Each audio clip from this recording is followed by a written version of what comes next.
Hey guys, how are you doing? This is Zed from Zed Outdoors and I hope you're having an awesome day. So today I've come to see friend and full-time craftsman Dan Lawrence. Dan, how are you doing? Very well. It's very good to have you here. Thank you so much for having me. So if you're not familiar with Dan Lawrence is a full-time professional craftsman based in Edale in the county of Derbyshire in England and also based in London. So we are filming today at his workshop and his house here in beautiful Edale in the Peak District in the county of Derbyshire. And in this particular video, what we're going to be looking at is Dan's entire process for carving a wooden bowl with hand tools. Now, if you haven't done so already, I've actually previously filmed a mini series on spoon carving with Dan. And if you haven't done so already, check those out. I'll put links below in the description, because aside from being very talented at spoon carving and basketry, another one of Dan's skill sets is carving wooden bowls. And this is something I've not covered on my channel as of yet. So here's what's going to be happening in this video. This is, as you can see from the length of this video, this is quite a detailed video. So there's a few things going on. Number one, if you look at the timestamp at the bottom of this video, you will see all the sections of this entire topic covered in sequential order. If you look at the description below this video, you'll see all the sections mapped out in order. If there's a particular section that you would like to jump to, then you can click on that time on the left hand side and that will take you straight to that section. So this is to provide a better educational resource while you're watching this video. Another thing I will be doing is linking to a page on Dan Lawrence's blog, where on that blog page he will have a load of pictures of the many bowls he's carved previously and also projects he's working on now. This will allow you to get a better insight and a more close-up look into the myriad of things that Dan's going to be covering in this video. And finally, and last but not least, I will also be putting a link down below to Dan Lawrence's social media, mainly Instagram, where he's very up to date and comprehensive in terms of what he encapsulates in terms of videos, photos, etc., about the myriad of projects that he's working on every single day, every single week. But like I said, he's full-time. This is what he does full-time for a living. So Dan is genuinely one of the most talented guys I know. So this is a process I've not seen yet myself. No. So I'm looking forward to seeing that. So guys, with your kind permission, Dan, I think we get started. Let's get stuck in. So guys, I hope you enjoyed the rest of this video, where Dan Lawrence is going to be teaching you how to carve a wooden bowl with hand tools.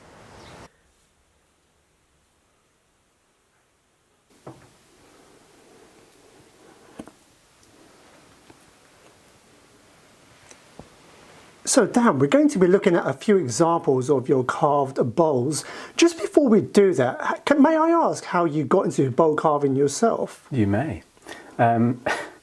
So yeah, when I lived up in Leeds, I had a pole lathe, so I was bowl turning predominantly for a few years at least. And I had two quite bad injuries on my knees, which meant that it wasn't really a good idea to turn anymore, and then that coincided with wanting to travel the UK, just out of a backpack, just meeting other makers, because I'd gotten really tired, you know, just on Instagram all the time or at festivals, and you would meet them and you would have a really nice connection.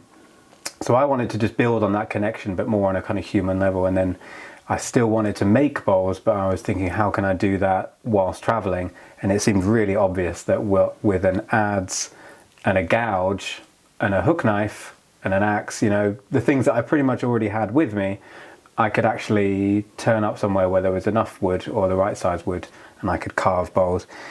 And then actually that then really led on to, as soon as I did start carving bowls, I realized that I really liked the organic kind of shapes and things that could come out, you know, like kind of these sort of more pebble shapes, and just that you could actually then end up using the piece of wood you have. You know, this was a really thin piece but quite a wide piece, and I felt like I could actually have more kind of aspects of the wood there. You know, I could tell a story of the piece of wood that I had, and you know, I still like a circle, but sometimes it's actually having a different shape was really exciting. And actually on the first one I did with Alastair Dargue, I did a huge one, and I don't know why, but I decided that I would go for a slightly rounded, three-pointed bowl that was huge. needless to say, it was incredibly difficult to do because I just didn't have the skills. But so yeah, I like being able to put different textures on, wobbly rims, and so carving really kind of facilitates that. So talking through the balls that you have here currently, where would you like to start? So let's start with some finished ones. That might be a good idea. So this is kind of what we'll be making today, pretty much. You know, it's quite a small bowl, but actually it's quite deep. You know, I quite like having an undercut rim. You know, just utilizes the amount of wood you have.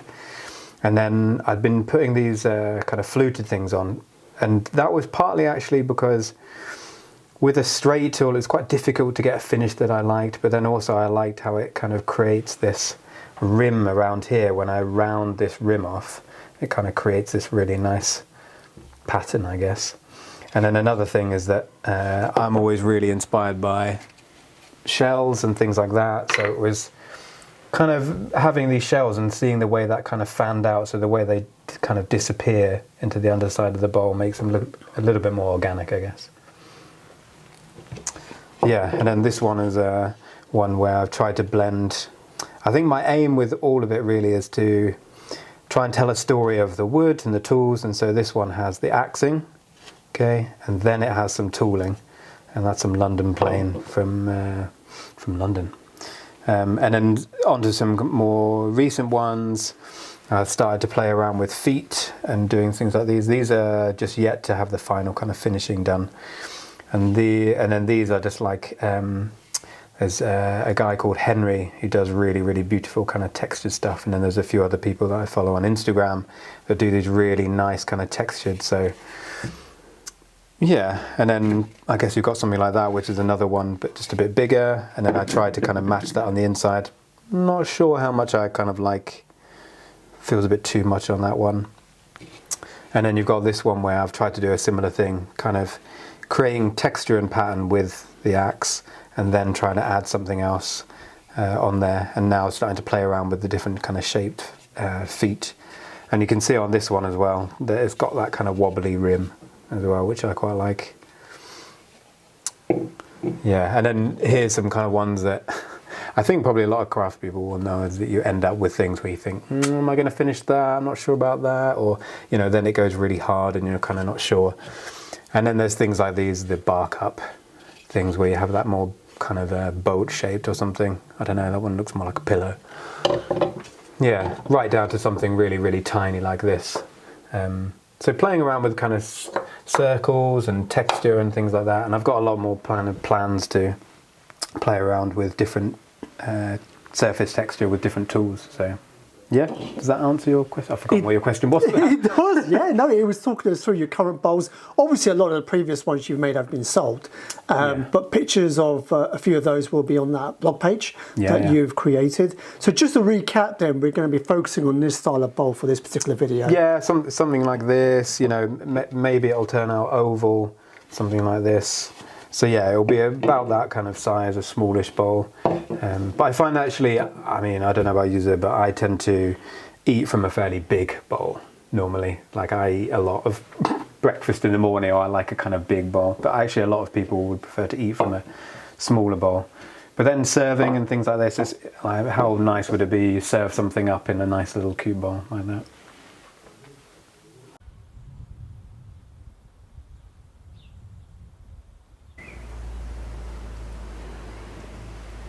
Hey everyone, so we're going to start getting into the bowl carving, but first just a little thing is that today is a little bit windy. There was even a little bit of rain. It was super sunny earlier, so if you hear a little bit of wind or anything like that, we're outside. So but this is actually where you make your bowls, isn't it? This is the kind of workshop. Yeah.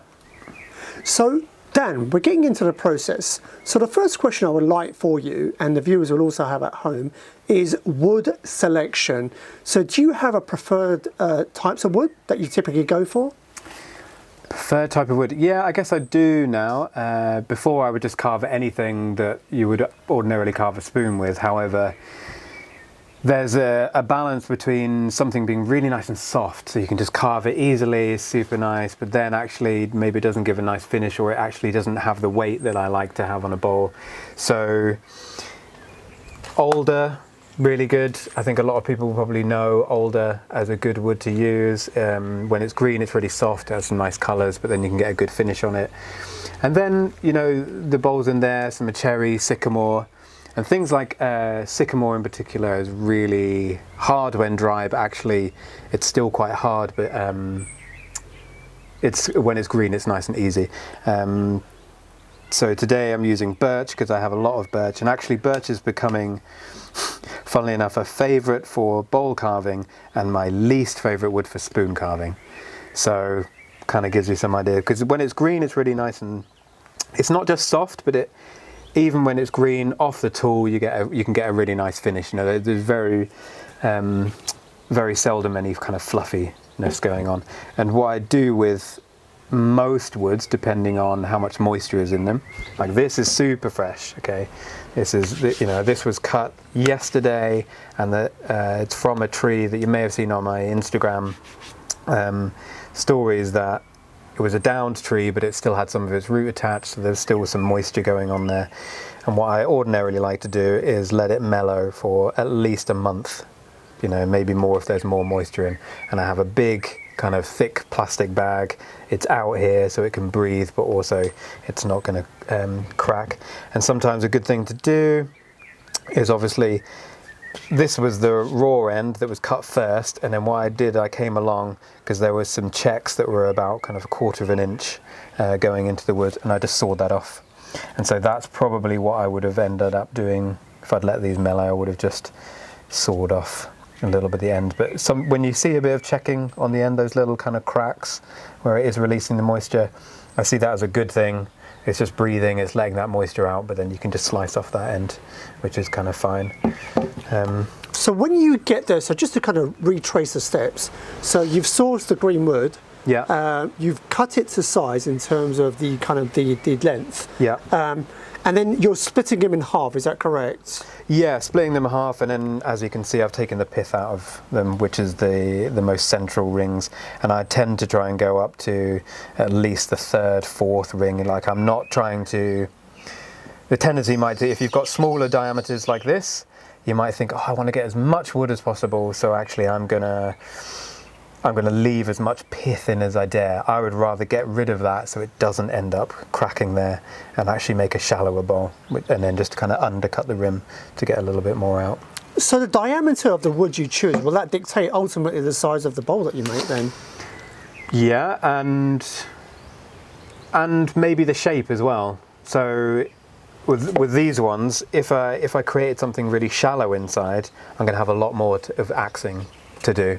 So I try and create that nice middle ground between, okay, there's a shape going into the wood that I like, and it's not going to create too much work for me on the outside, because, I mean, really I could just do all the hollowing inside and leave this like this and let it dry really slowly, squared off edges, and it would probably be all right.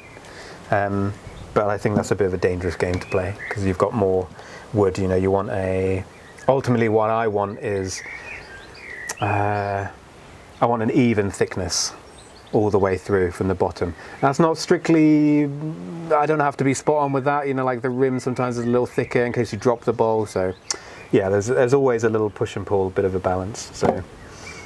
So once you get to this stage in its initial green straight, you basically let it mellow for about 3-4 weeks. Yeah, which is just letting that excess moisture dissipate, which is important for the later stages so I've carved the bowl, and because it's mellowed, it doesn't have as long to actually let the rest of that moisture go out, so then that's less likely to crack. So this will be an interesting one because it's super fresh, so we'll see how that goes, and we'll get back to you and say, actually, yeah, definitely let it mellow, or not. So yeah. So the next step is to clamp it. So we're talking clamping devices now. Why are they important, and what options do people have? So as you can see in the background here, this is where I used to clamp it. Now it's just holding some other tools. But I just had, you know, this could have been any piece of wood, and it could have even just been on your table at home or something. And I just had 2 blocks either side screwed in, and then if you come back over here, I had these 2 tapered wedges, and that was it. That worked just fine.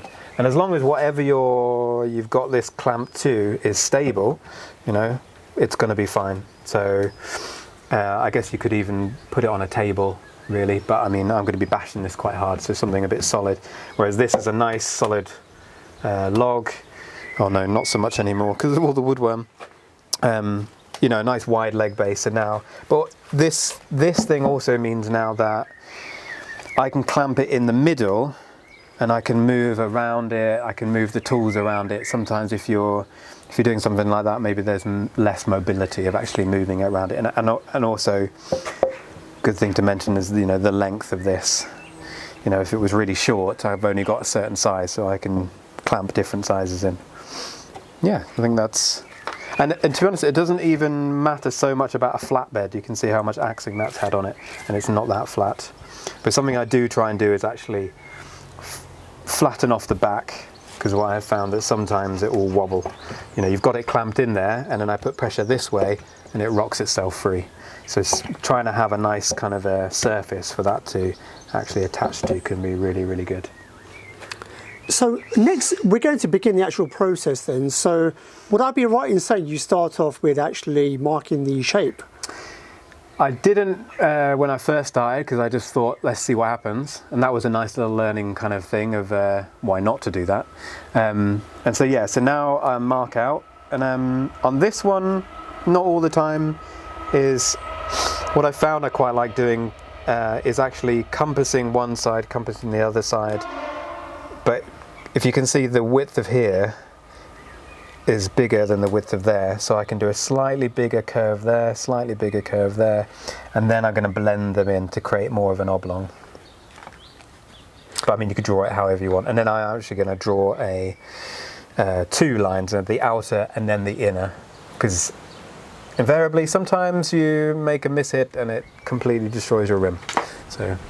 So are you going to begin that now then, yeah, in terms of the marking process? Get it on, so this size. And also what I'm doing is I'm trying to go as far up to here kind of as possible, but leaving a little bit of breathing space, you know, for as it's drying out as I'm making it. So let's... And this line really at the moment on this particular bolt is just a guide. You know, I'm gonna... So that's one side, fairly happy with that, and I'm going to walk him over to there, pinch it down just a little bit. Okay.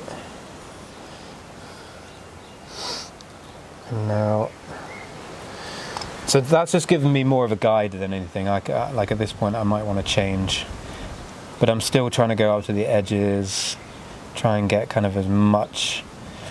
You know, I want to maximise the wood that I have. This is a fairly small piece, so maximising it is quite good. But then also at the same time, I want to have the shape I like. Yeah. So now, ooh, that blended really nicely up there. Great. Just sticking that line, and now what I'm going to do is, I don't know, what measurement is that?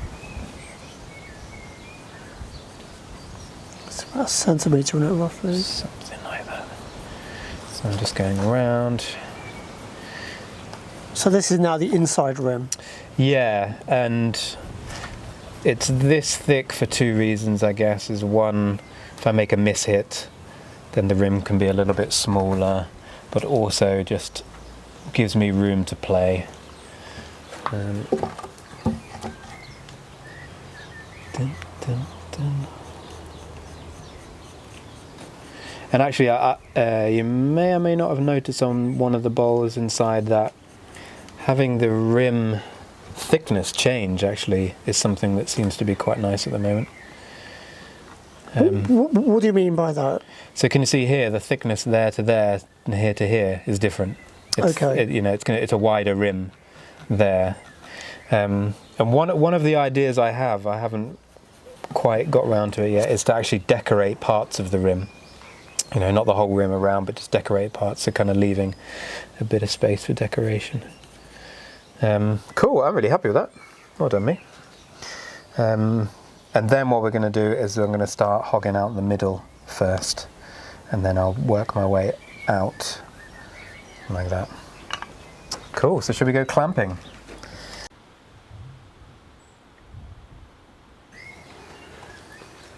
So Dan, you've clamped it into the holder.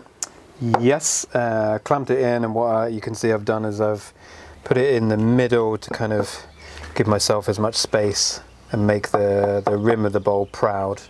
And then I've whacked those 2 wedges in. It feels tight, they might loosen up, so we might need to retighten them. So if people are going to make their own wedges, it's important, I think, to stress that it's made from hardwood and dry, basically, sorry, dry wood.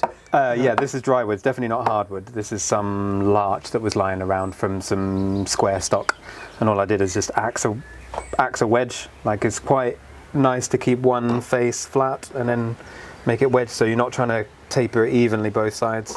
What's it called? What's that triangle called? An asymmetrical triangle. I don't know. Anyway, and actually what I have found is that having a variety of wedges is really helpful.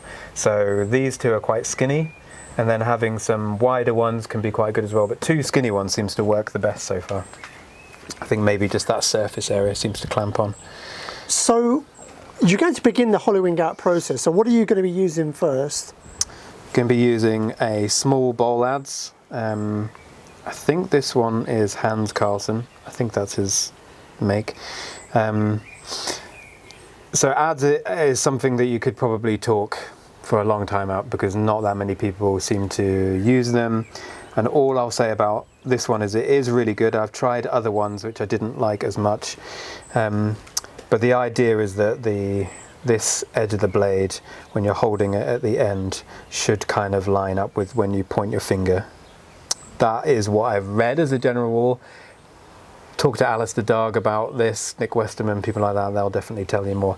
I think the only thing I feel very confident about is that when you buy something like this outside edge, there's usually quite a steep bevel going on there, which means it digs into the wood and then it wants to bump out. And so I don't know if you can see, I've started to blend it. So actually I've started to make that more of a continuous kind of curve. There's still an edge there, but it just means it doesn't have a big bump at the back. And then it tends to be sharpened on this inside channel. So it's kind of got a micro bevel on the inside. So a question just before you begin the hollowing out process. So for those watching who do not have an adze, could they use another tool to do what you're about to do now? Great question. Yeah, they can use... So I'll show you what I started all of my bowls with is a Swiss Mad. So Alastair Dargue was the one that recommended this one. He said I did a lot of ones with this one. It's a good all-rounder. So what number is that one? 7L, which I think refers to the bend, and then 25, the blade edge. And sorry, for those that don't know Alastair Dargue, me and you know him, but just in case those watching who don't know him, do you want to give him an intro as well? Yes, Alastair Dargue is a pretty well-known bowl carver, and he does really beautiful big bowls and does a lot of kind of texturing, and he's been around for a lot longer. When I was traveling for about 3.5 years, he was on my top 10 list to go and hang out with, so I went and hung out with him for about a week. And that's where I got to really understand how tricky it is to get a really good adze. So yeah, and he was someone that I asked, I want to get into bowl carving, I know I need a gouge, what do you reckon is the best one to get? And these are file gouges. Is it P, H, F, E, I, L, A, B, C, D, E, F, G? P, F, E, I, L. Sure, why not? Yeah, file gouges, and I found these ones the best. I've used some other ones, and I really like the grind on these ones. Always seem really, really nice. Yeah, they're just a really good gouge, and also you can hit them as well. I can hit them on the back of there. Some you can't. I mean, someone who probably has more experience. That's something to do with the tang. So yeah, you could just use this pretty much for the whole thing, because this is effectively an adze. It's just sort of, and actually I've seen Sean Hellman He had a really good thing of he wanted an adze kind of for hollowing out ladles, and you know this gets too big quite quickly, and so he got an old gouge that had been used a lot, so it was a bit shorter than this, and then he put it on a crook of a branch and turned it into an adze. So effectively, you know, this could become a tiny adze. And then I have a bigger one that I recently bought, just kind of speed things up a little bit. But yeah, you can definitely use one of those, and we will be using those later. And then if you don't have one of those, but you're a spoon carver, you could, if you want a real workout, you could just do it all with a spoon knife. So, you know, but yeah, because these can be a bit pricey. But I think they're worth it. I think they really are. So should we get into it? I'm itching to get into it. Right. So where are you starting off? You're starting off in the middle? And starting in the centre. And these are kind of like, I'm really afraid of hitting that lens. Right, so this is definitely, what's his name? It'll come to me. But so this is not really a technique I've come up with myself or anything. I've just watched loads of videos. Paul Avenson? No, this is before him. Oh God, not Dave Fisher. So Dave Fisher is the man when it comes to hollowing things out. And so it's kind of roughly based on his technique of you'd create a hollow, now this gives space to remove that, and this is going to keep. Okay.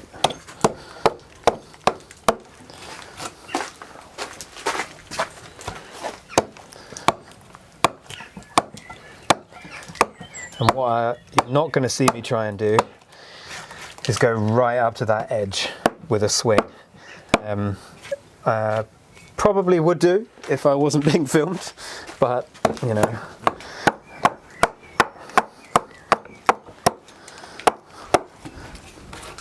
So now I've created a bit of a hollow, now it's going to be really, really easy. Let's try it.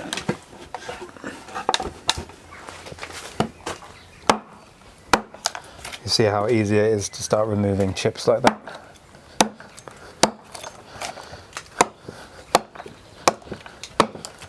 And a lot of people would tell you how to hold one of these. I find as long as you're, I'm usually clamping it between these two fingers and letting the rest just swing. You know, there's people that say, "Oh, hold it here and hold this and swing like this," but I think ultimately, as long as you're doing a swinging motion and you're not trying to just force it with a really tough wrist, it's fine.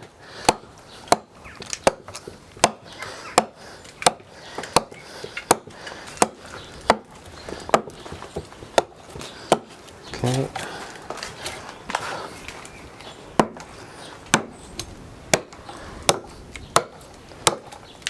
And actually something I found very recently was when it gets stuck, I used to try and wrench it out with whatever hand was, but now if it gets stuck I can just knock it to the side, and that actually feels a lot more comfortable to do that.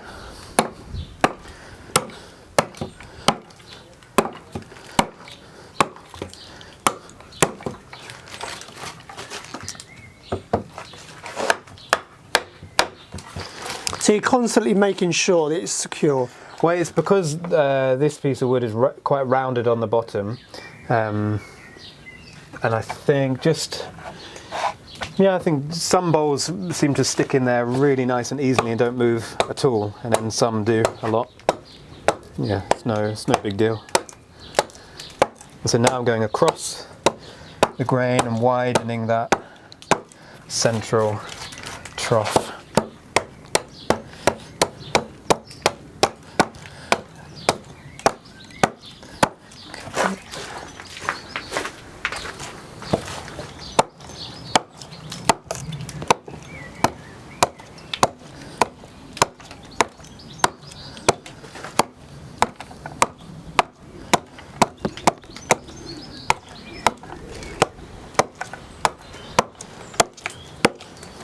So this is still very much just breaking up the fibres. Now I'm going to try and release some more.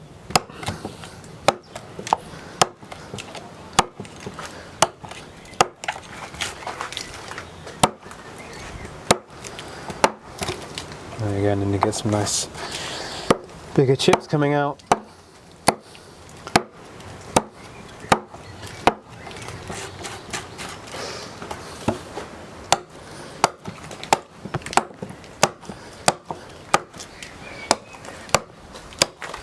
And I guess what I'm trying to aim to do is to be as systematic as possible. So I'm creating 1, 2, 3. Why am I doing that? I'm not really sure. Well, I think being systematic can always be quite good. You start doing random things and then random surprises happen. So you're also gradually working your way up to the line as well? Yeah, because obviously the end grain is much, much harder.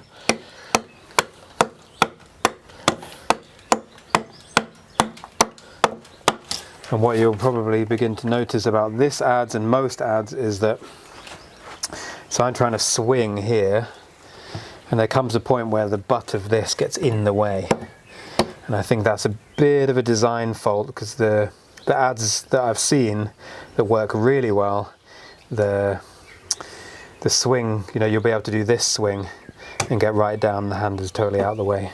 So I think that's maybe a bit of, I don't know, inexperience with the maker of not really. Well, actually, I don't know why. I mean, let's not speculate. But basically, that is a bit frustrating.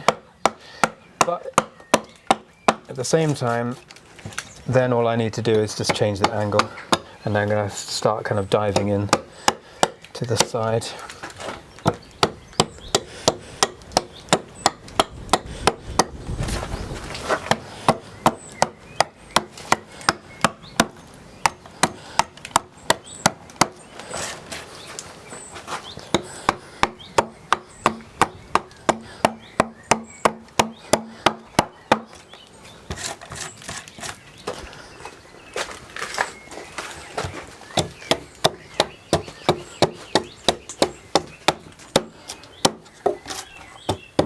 And now what I'm trying to do is trying to use this part of the adze.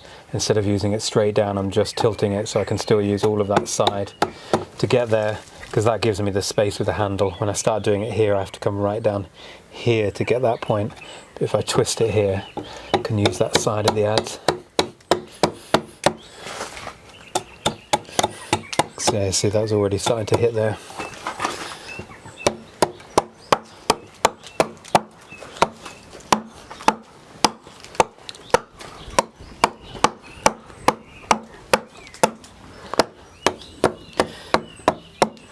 And really you can go as close up to that line as possible, because it doesn't take too much to then go with the gouge. And also I'll use this as a gouge as well. And I'll kind of place this.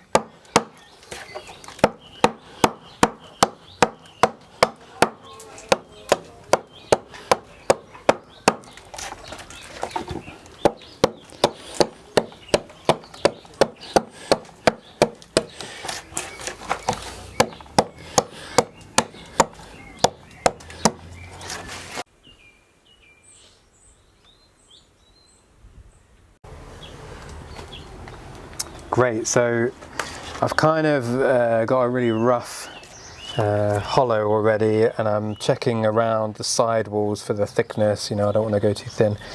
And actually there's a couple of things at this stage that I've learned from experience, is that I would start trying to go deeper and try and undercut the rim even more and start going deeper. And then what I realized is when I then came in with the other gouge, the gouge needed room to do its kind of scooping action, and then that would start creating thin spots. So actually I start trying to build the shape quite slowly, and something that now I'm at the edge, I can actually use the adze as a gouge, because they act as a strong tool.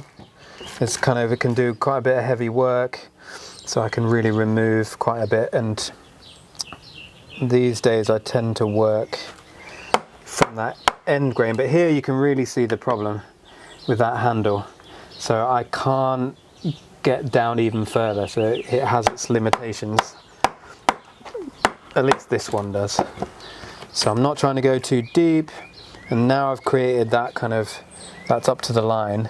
That means now this has got a bit of space. So basically using a mallet allows you to get a better control. Absolutely, yeah. So I can control where it goes and not have to roll the dice of, you know, will I do a miss hit or not? And also what tends to happen is if I was trying to get up there, what's going to happen? I'm not going to be swinging like I was earlier. I'm going to be tap, tap, tap, tap, tap, which is quite a lot on my wrist. So why not?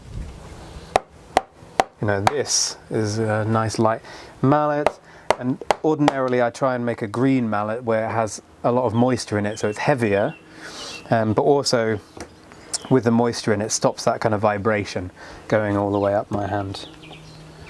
I'm not sure technically why that happens, but it does. And also it doesn't make such a kind of ringing sound. Yeah, there's a bit of a deader sound, which if you're doing this a lot, definitely makes a big difference. So I'm just working at one corner. You see, this is where I can start using different parts of the adze and going in a slightly different direction, but I'm still coming to this long grain, you know, because the end grain is the hardest. And what I'm not trying to do is dive it all the way in here, which then could send a split there. So I'm being very kind of mindful of how I tackle this bit. And that's why going across the grain is a bit easier, but because the going across the grain is easier, it's not quite as important. Like the gouge will just go through that easily, but the gouge with just my pressure won't go through end grain as much. So you see I've started to do this one corner, now I'm going to come back to this corner. And I have been wondering which is the best way to begin opening up this hollow. Is it best to start here and work in front of me, or is it better to start here and work back towards me? That I'm still yet to figure out, but yeah, that's definitely something to consider. And I'm not trying to go too deep either. If I start trying to get right down to the bottom now, because all of hollowing this bottom here is actually really easy. It's just this end grain and diving down to those fibres which is a bit difficult. So that's the thing I'm trying to do. Yeah.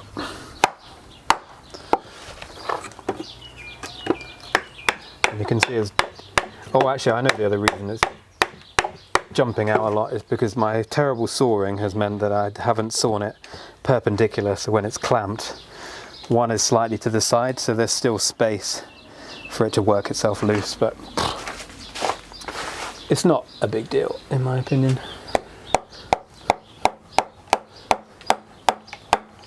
And then what else I'm doing, which you might be able to see, is I'm still steering this to how I want it. I'm not just letting it guide itself. And that's why when you're steering it, some lighter taps, you know, I can kind of steer it quicker that way. But then when I do bigger taps, it's just going to kind of go straight down. Okay.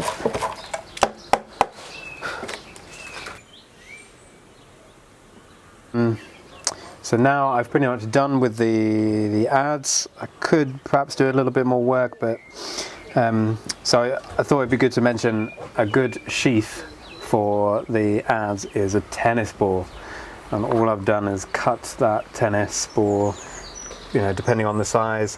And when you squish it, you kind of open it up, wiggle it in there, and actually that is pretty secure. I shove that in the bottom of my backpack when I go back to London, and it's never come undone. Just bear in mind that dogs, they seem to like tennis balls, and they don't see that there's this thing on the end and that behind that tennis ball is a very sharp edge. So just bear in mind, if you do leave it around and you've got dogs and they see that yellow fluffy ball, yeah, they could well run off with it. And that's definitely never happened to me before. And then same with the dog leg gouge, which we're going to be going on to. A little squish in there, and that's pretty safe.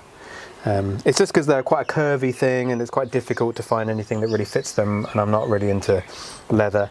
And then the other good thing is that you'll always find them. Like I always kind of know where those sheaths are. So we just put them to one side. So with the Adze work, you're finished with that then? Well, pretty much, because what the Adze was trying to do is just remove the bulk of that material. And if I did have a different Adze, I could start undercutting here, you know, I could remove more of this. However, the Adze, for me, is less of a precise tool and more of just trying to remove material. So we've removed quite a bit of material, and now I'm gonna just tidy up this bottom surface. Do you want to just quickly talk through the tool for a second, in case people are not familiar with what you're using? Thank you, Zed. This is I think it's called a dog-leg gouge, same maker, Hans Carlsen, and it simply means that I can kind of lever it to get into those places and create a nice kind of curve, because with anything else, I'm either going to be going straight down and hitting the bottom, and because of this radius here, it means, so that's the bevel. And then because obviously it's got that kind of crank, I guess, there, it means, and I'm coming across the grain because that's always the easiest.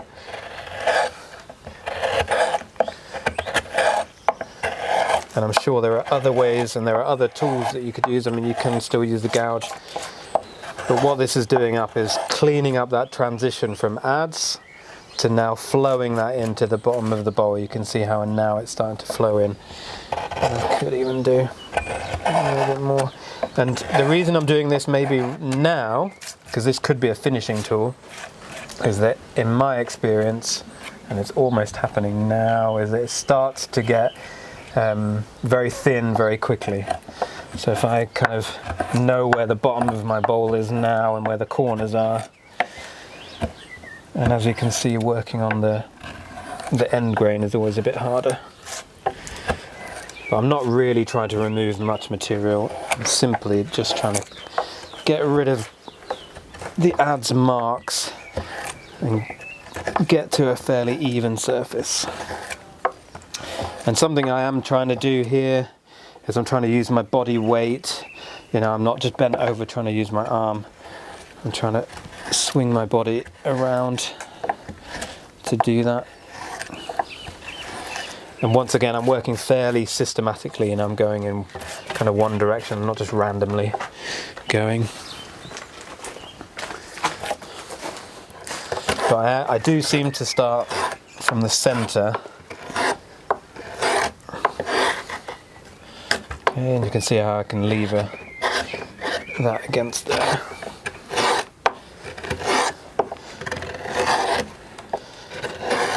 You can see I'm just trying to remove these marks here where that transition has been going kind of in one direction, and just trying to blend those in.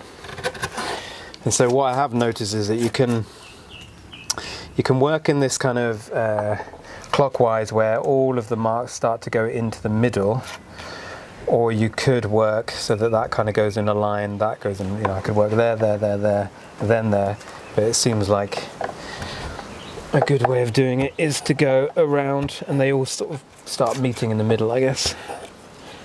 Okay, that's pretty much there. And then what I am going to do once I've done this is I'm going to check my depth, because I'd rather err on the side of caution, because when I first started carving bowls, I for some reason I didn't want to take it out of the vise because it felt like a big pain in the bum, so I wouldn't, and then you can imagine what happens. You take it out of the vise, you feel it, and you've got a thin spot, and then, yeah. But it's still very much rough, and I'm sure when I've got more experience, I'll probably cringe at my own practice now. But yeah, it feels like it's getting there. It's just that corner.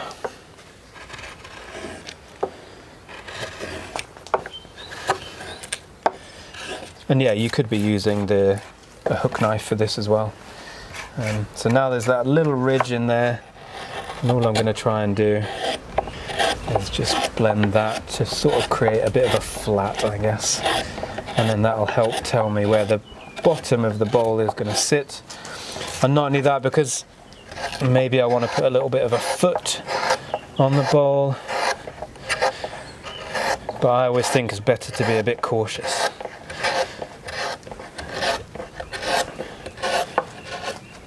Because actually most of the work is going to be here.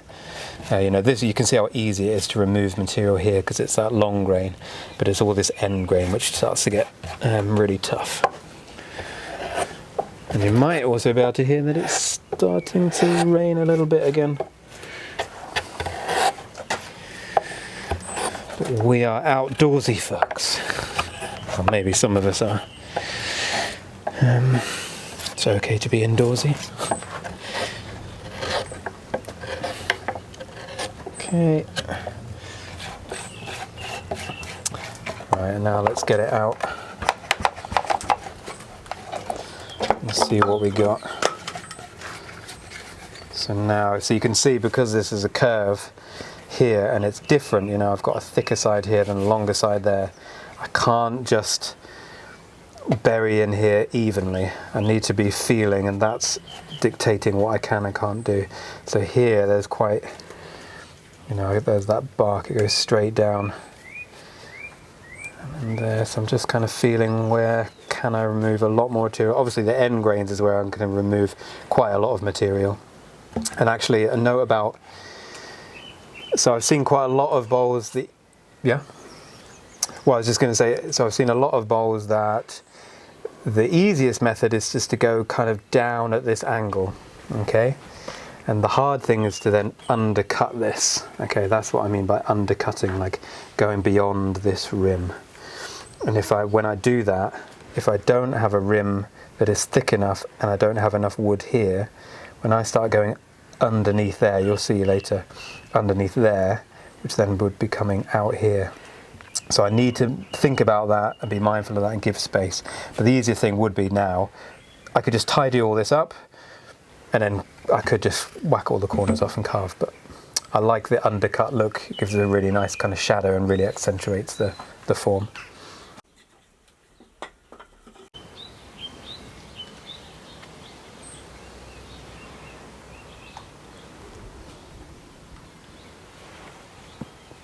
Cool, so I've checked the depth and I kind of know that there's plenty of wood now.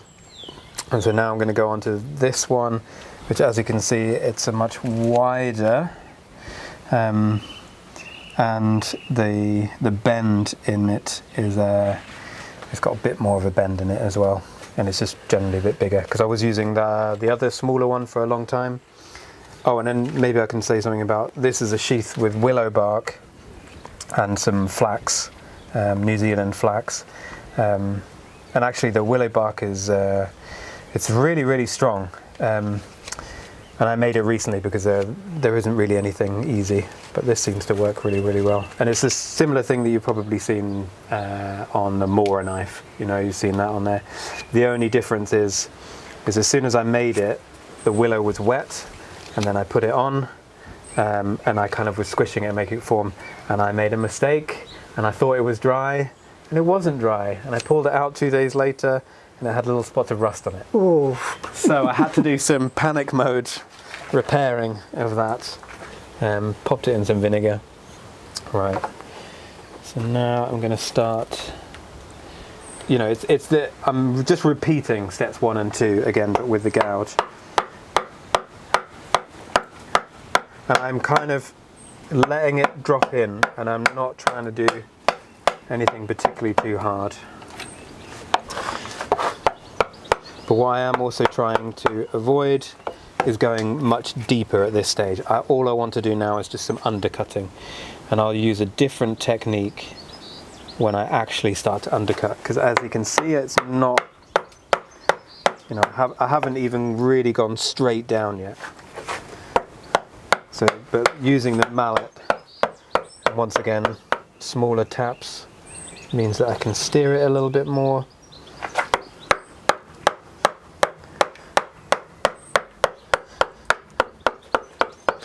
Okay.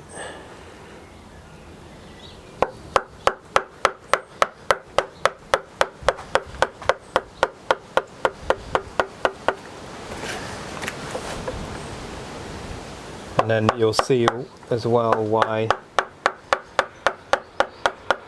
making sure there's enough wood beyond that external rim for the undercutting. Because I was saying to Zed off camera that that is something that has caught me out before. And maybe actually when I think about people learning these things, there's this feeling inside that actually going to learn from someone who knows what they're doing can really speed up your learning. And yet at the same time, there's also something really good about learning it kind of on your own from experience. I think also is really, really valuable, but obviously you don't want to have a really horrible time trying to learn these things and making loads of mistakes. So I understand there's a bit of a kind of balance there. So what I'm going to do now, I'm actually just going to work on this corner before moving on. So I'm just going to go around again.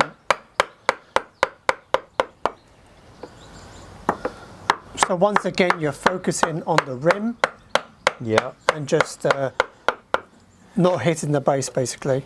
Yeah. And also you can see that I'm going back generally, not always, but over, you know, this gouge now sits in there really nicely. And so once I've made one kind of track, as it were, for the gouge to ride on, and now I'm opening it up, and it's a bit easier to steer it, I guess. Okay. Well, I don't know if the camera's picking that, but I can see a lot of moisture in there.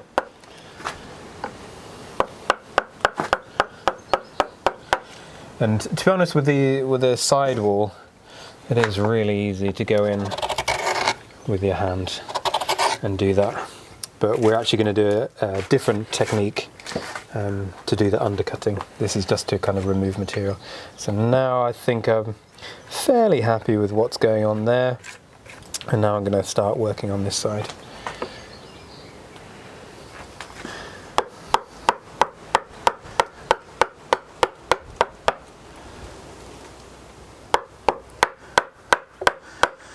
So yeah, I guess there's not much to say at this point. I am just repeating steps 1 and 2.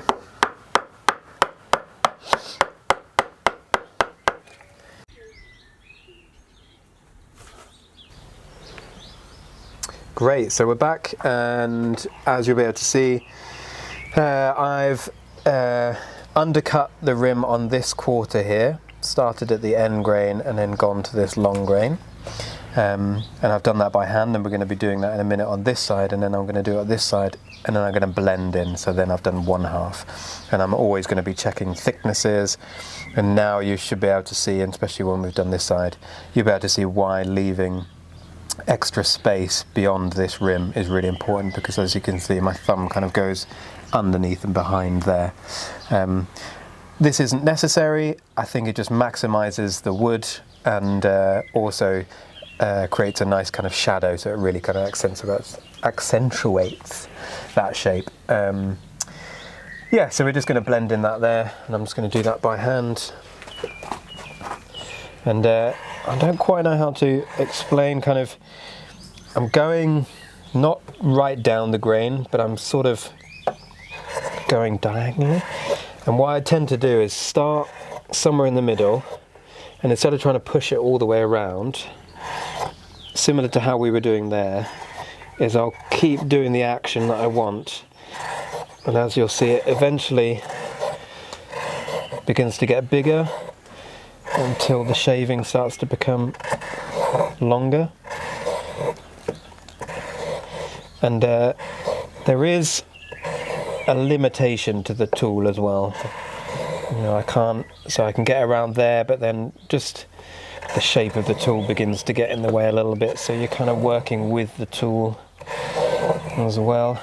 So now I've created one kind of furrow there. Now, oh, that's so nice and smooth. Well done, me. So I've created one kind of furrow there, and now I'm going to try and work a bit more in the middle. And I think really working as systematically as possible can be really helpful for avoiding any mistakes.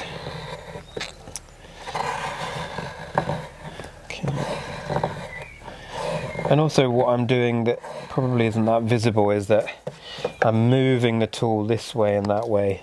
I'm not just trying to drive it straight through, so I'm kind of trying to follow the curve. See there, it's kind of getting stuck. So I can either come more at the side of it, or I could maybe come right down it, but it's trying to not force the tool to do something it doesn't want to do. So now I'm going to move over to here. And this doesn't take that long with a nice sharp gouge. It really doesn't take that long. See, sometimes just kind of pivoting around will help get around there.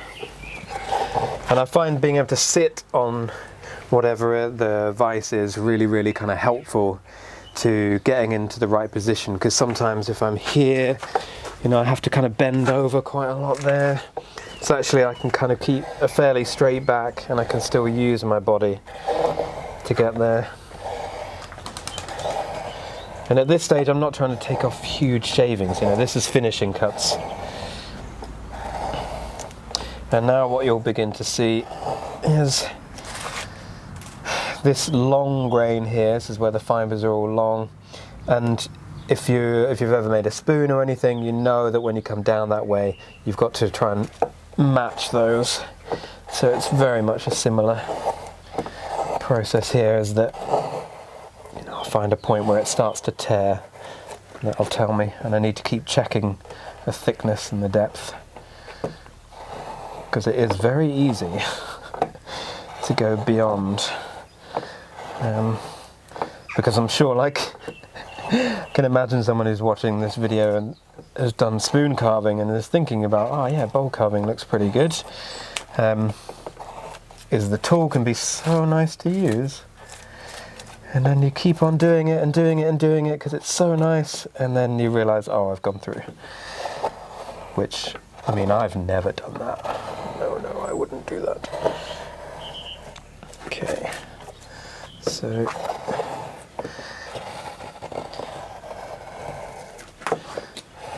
and also this is definitely one of those steps that I could keep going with, you know. I could get finer and finer and finer, and I could even do something like, which I have done on some bowls, is create really nice small facets with the gouge and come along really systematically and get them to meet up. That's something that I definitely do, but this particular one I think will just go. And now I am going to come across, because actually but you'll also see that what happens doesn't actually create a very nice finish on there. So that's why trying to blend these in, you get a much nicer finish, but it does make things a little bit harder.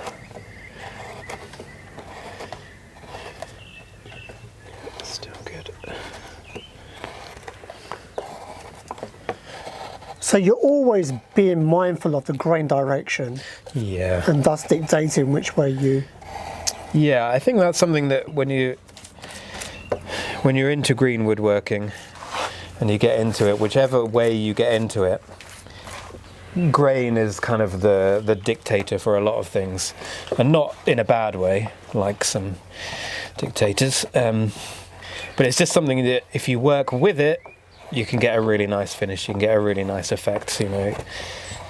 And it's one of those things that until you get familiar with it, it might seem like a very difficult thing, but actually if you've chosen a nice piece of wood without any knots, actually, and something that it's probably good to mention about trying to meet up with the grain is that ultimately when you can see I've got fibres coming down here and they're curling up, and ultimately what I want here is at least, I would say, a centimetre of a flat surface. You know, you don't want to create some kind of V where you're coming down, down, down. I want to come down, come to a flat, come down, come to a flat, and now that long grain can actually sit on there. That's kind of what I'm trying to do. Whether or not you can achieve that is another matter. So it is a bit of a back and forth, but one of the ways that I would suggest to do that is that you're thinking about, I'm thinking about I'm cutting into those fibres and I'm trying to come out of that cut before this grain changes.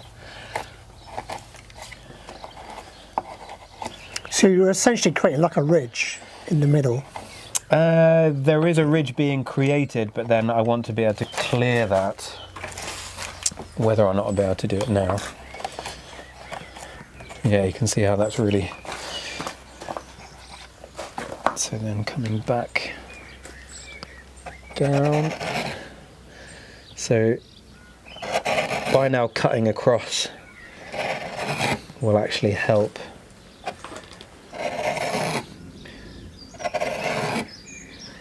So by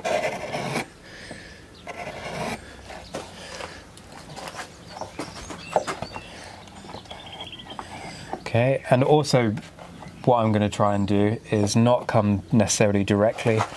I'll come at an angle. It seems to be that coming across at angles seems to make a big difference, but if I can't get them to meet up, then I will just come across the grain. And also what I can do as well is get the Twca cam or something, and that will create a nice finish. But that's ultimately my aim, and for the video I'm not going to faff around with trying to get them to actually fully meet up. As long as when I run my finger there isn't a huge ridge there, I'll be happy.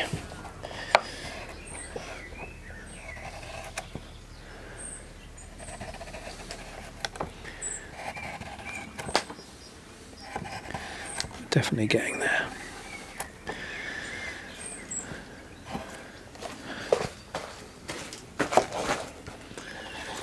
And actually something that you might notice, that instead of trying to use this middle part of the gouge all the time, I can use that side there, because actually then that seems to be slightly flatter. Don't know if that makes any sense. There we go, that's a bit better.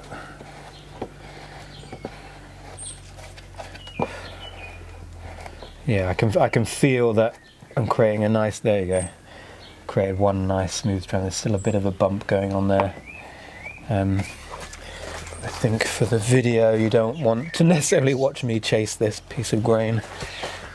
But it's something that when I was doing spoon carving in the early days was both frustrating and really satisfying when you started to kind of understand how to achieve what you're trying to achieve. Yeah, I would say I could definitely work a little bit more, because this is where I've got all the thickness in this corner here. So undercutting there, I can do quite a bit of. So I can keep coming back. And I can keep kind of, particularly under here, I can begin to really come back.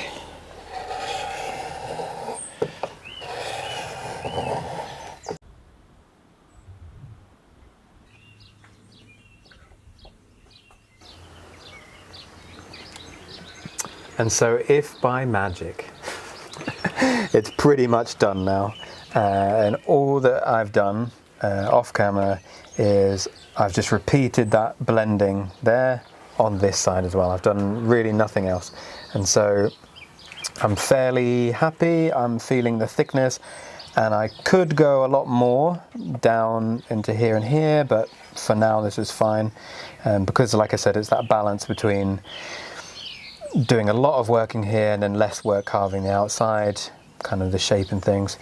But what I've been aiming for is that nice undercut. We've got some nice kind of shadow, and so now all I'm going to do is finish off the bottom, because as you can see it's still a bit lumpy, there's still some fluffy bits.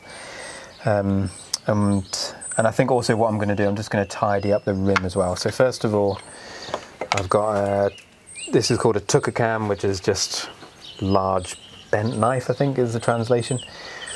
If just one quick thing, if people don't have this and they have an ordinary spoon knife, Would that be suffice in terms of what you're about to do? Yeah, this is just a big spoon knife. You can use anything really, and I could use the other tools I've had to gently come across, but because this is quite a narrow bowl, it's quite difficult to get in there. So this actually just helps me get in there. Yeah. So and coming across the grain again is easiest, and what I find actually is really helpful, especially when it's viced in, I can actually just grab and come across the grain all the way. And all I'm trying to do is put some pressure down on there, put some pressure on my hand. I'm not really trying to cut that much, I'm just trying to create a smooth transition and a bit of a flat bottom.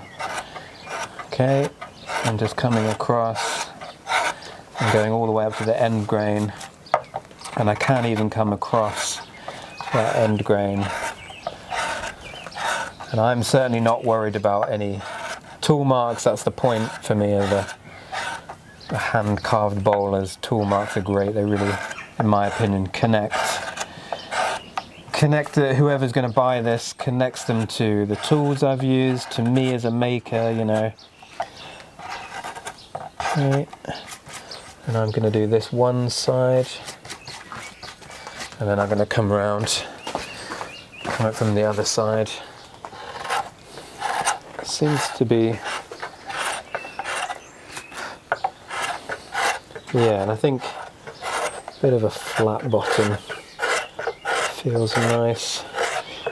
And like I said before, I'm not trying to really take much material away from the bottom. Don't want to go too thin. Okay. And obviously, actually, the Twca is something. You've got a bit more room to kind of maneuver it as well. And then what I find on here, where we kind of change that grain direction we were meeting up, is that if I come from the bottom and I come up, I can actually twist this and pull ever so slightly, and it seems like coming up from the bottom to the top creates a smoother finish. I'm not particularly sure why, but it does. And so actually I can just blend in there and get rid of any little fluffy bits. And you'll begin to see that I could probably do, you know, almost all of it with that. So yeah, I think now that's pretty much, I'm pretty happy with that. I can definitely touch up these little edges here. Okay. Yeah. And now I'm gonna use this other tool, which is something that's pretty new to me, this tool, and it's a North American tool, they're Kestrel tools. And they're quite a thin piece of metal, so it's quite fine. Yeah, I don't know. They're kind of, I like the way it's double bladed on both sides, so I can get around. And what I tend to do, it's because this edge, actually, I should mention, that has been kind of used as a bit of a buffer for the other tools, so there's been a bit of compression. And so instead of creating a flat on there, this little curve really nicely does that.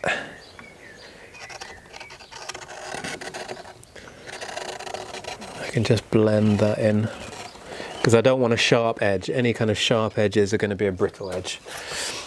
And then what I like is that now I can come back and I can just do the same thing on the other side and begin to blend. And what I'm trying to do actually is trying to create kind of pivot points with my body. And I'm not trying to take off big chunks or anything, because this tool definitely has the tendency to want to bite. It's a bit more like I guess a chisel or a plane in that way. And it creates, there you go, it creates a really nice kind of finish. But doing it with this tool as opposed to a straight tool is, as you can see, this curve means I'm not going to catch and dig in, because that's really annoying when that happens. So just finish off that. So if people don't have this, they could use a straight knife, but they need to be a lot more mindful. Yeah, and actually if you've got a small bladed knife or something, you know, just a very small knife, that would work even really well. And then I was saying to you earlier that actually you could, you know, moors are so cheap and readily available, you can actually bend one of those so it's a slight curve so that you're less likely to catch. So I'll go and do that all the way around the rim. And then beyond that, all I'm going to do is make some saw cuts and saw off the corners.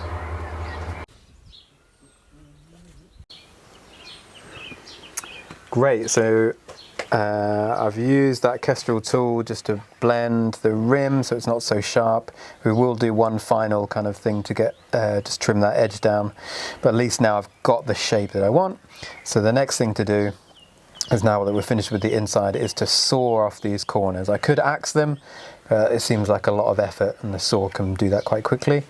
And something that I've just done is actually made a little nick where I wanted it to. I lined up the saw, and remember, because it's undercut, I want to leave a bit of a distance away from there, and I chopped a little nick in just with a pocket knife. And just that little nick is going to help this saw, because this saw is a cross grain saw, so it's meant to be cutting this way, but because we're kind of doing end grain as well, it finds it a little bit difficult. So that little nick has stopped it from jumping up, because that has definitely happened before. It's really annoying. Okay, I'm trying to keep it straight. And I'm not going all the way because I'm going to do a bow saw, which will be much, much quicker than that saw. So let's try it on this side. So I'm just going to line up where I want the saw to go. Okay. And let's do this little nick again. Okay. And if I think I want it going kind of somewhere about there, and we'll see. And when I'm sawing, actually, something I'm trying to do is keep nice and kind of balanced, but then I tend to look straight down my saw to see if I've tilted it. And then you can as well keep one eye closed, and then you can just see exactly. And a good thing when you're sawing is actually to maintain your action and try and saw in a straight line. Okay.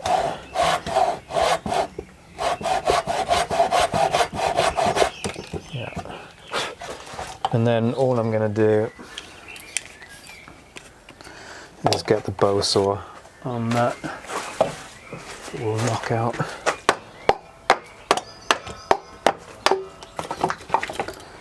Knock those out.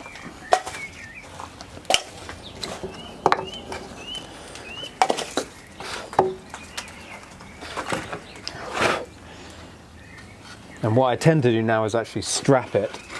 I think because these are such small little corners.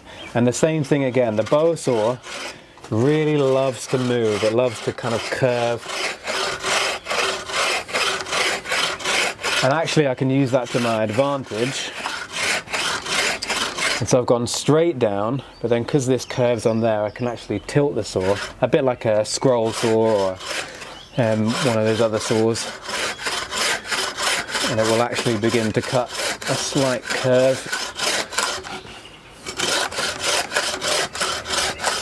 And I'm using my whole arm to try and press it, and I'm also using the stop there to push against. And I'm going nice and slowly, I'm not trying to do anything too fancy. Okay. So needless to say, people use whatever saw they have, basically. Yeah. And like I said, you don't even need to use the saw, you can use an axe. You know, just chop that off. And now, like, I can really feel where that thin spot is. And also something about when I've cut off the corners, at this stage, once I've cut off the corners, I've still got a straight part there, and then I'll still have a straight part there. And I'll also have straight parts there. So actually, if I wanted to clamp it there to do a bit more work on the inside, after I've sawn it, I can. And I find that once you've sawn off, I I get a bit of an idea, you know, it starts to feel a bit more like a bowl of where there's still wood to remove. So yeah, it's quite good for that. And the reason I do that with the silky saw first is the silky saw is a bit more precise, the teeth aren't as aggressive, and you can just get that line where you want it started, because the bow saw does like to jump. But saying that, then the bow saw is far quicker and a bit easier because it cuts pushing and pulling.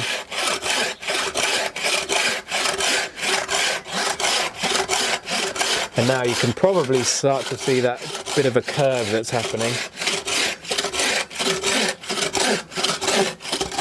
Yeah, that was nice and easy, wasn't it?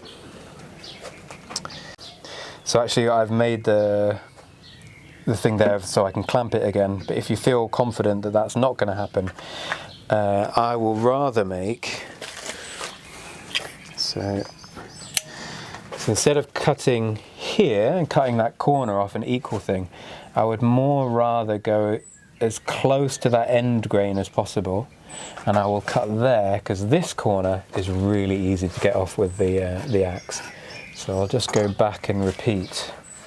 So I've given myself a little bit of a guide. Okay.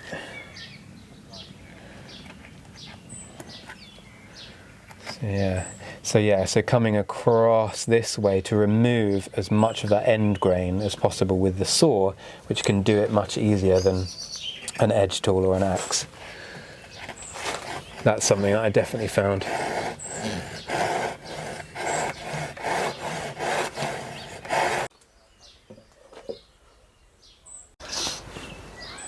Okay, so we've sawn it off, and I'll get the rest of this with the axe. I could saw these bits off, but they're quite small. And feeling the thickness wise, definitely here I could have gone a little bit deeper, and I could still do that, but for the purposes now. And now all I've done is try to figure out somewhere where that centre is. And on this one I'm going to do a little bit of a foot. So is there anything people should be thinking about when shaping a foot? Obviously, are you looking at things that obviously having stability when it's kind of sitting down? Is it things of that nature? It's very similar to wine bottles and things of that nature, is that they cup that space so that it will always sit flat. That's why that is cupped like that. Whereas the bowl, what I'm going to do is I'm going to create a foot, and because I've planed this surface, that's going to be flat. And it's partly aesthetics as well. But what it can be good is just to have a bit of a reference as to whereabouts that middle is. That can be quite a good thing, because if you're axing, you don't necessarily want to axe here where I'm almost at depth at the bottom there, and if I maybe start axing too much there. So then what we're going to do is we're going to start kind of axing around in this kind of, and blending those two surfaces in. So we can get on with that now. Axing here. So what axe are you using? So this is is it Julia? Kalthoff. Kalthoff. And this is a new axe to me, which, it's the best axe ever. Because I wanted one that could do spoons and bowls, and the Gransfors one that I had previously was too big, too heavy. I didn't like the grind. The handle wasn't that comfortable. Yeah, just the weight was too much. Whereas this one with a hollow grind on it as well is super easy to maintain that bevel. And also just having this really nice kind of chunky end to the handle means that when I'm doing bowls I can really kind of get into it, and it's got a lot of control. So I highly recommend these. They're definitely not a beginner's axe, and I have done one of these bowls with a wood tools axe, with a Kent pattern axe, any axe will work. But I think perhaps one thing to say with bowl carving is that a bit of a curve seems to really help, creates a bit more of a kind of slicing action, and just a little bit longer blade, a little bit heavier, helps you kind of remove material a little bit easier. I think that would be my only thing compared to lighter axes. So now what I'm going to do, I'm going to feel where the thickness is. Okay, so I know I need to remove that. And something that is important here is that because it's going to be resting on this rim a lot of times, so that's going to having a lot of kind of pressure and stuff on it. So having a soft surface like a wooden axe block is good. And I do know some people that will put down a piece of rug or something like that to really protect their edge. I haven't found that is particularly important yet. Okay. That's something that I've noticed in carving bowls a lot recently, is that instead of trying to come straight down axing, is actually I'm really bringing the heel of the axe down first instead of coming right down, and it just seems to kind of create a more gentle slice and also less pressure. I'm less kind of forcing that bowl down into there. And also with spoons, I think a super razor sharp axe is less important, but for bowl carving, the sharper the axe, the less force I need to put in. So that's already almost at thickness already, and I'll just get rid of. And also the same as spoon carving, you really want kind of wood supported by something underneath. Okay. So now you can see how easy it was to get rid of that area there. And what I would say is when you're axing up to there, you want to be really cautious of going straight down beyond there, because of the grain is changing there. You can take little chips out. I've definitely done that before. So what I try and do is actually blend,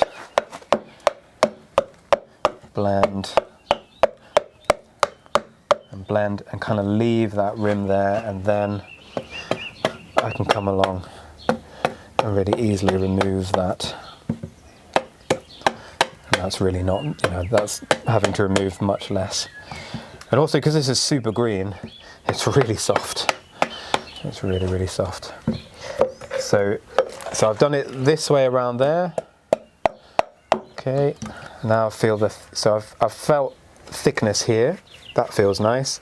But then up here it's still a bit chunky, so I'm gonna tilt it up a little bit, and exactly the same action. I'm just gonna blend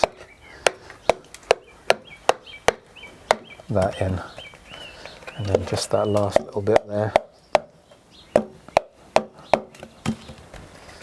Oh yeah, that's nice. And I'm going to leave this area because I'm going to be carving this area a little bit different.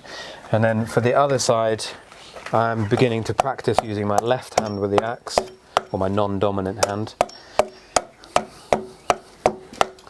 But if you don't feel like doing that, I found instead of bending over this thing, it's to actually just bring your hips nice and close in.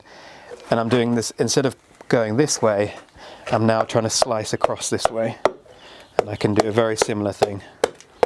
And obviously I haven't got my, in the way. And also this is all very similar to what I'm sure you've watched many of Zed's other videos. So you know that if it glances off there. And also my elbow is nice and gliding against my ribs. And also I'm always trying to flick the axe. I'm always trying to get that kind of movement. And I'm also not trying to take huge chunks off. Bigger bowls, maybe I need to do that a little bit more.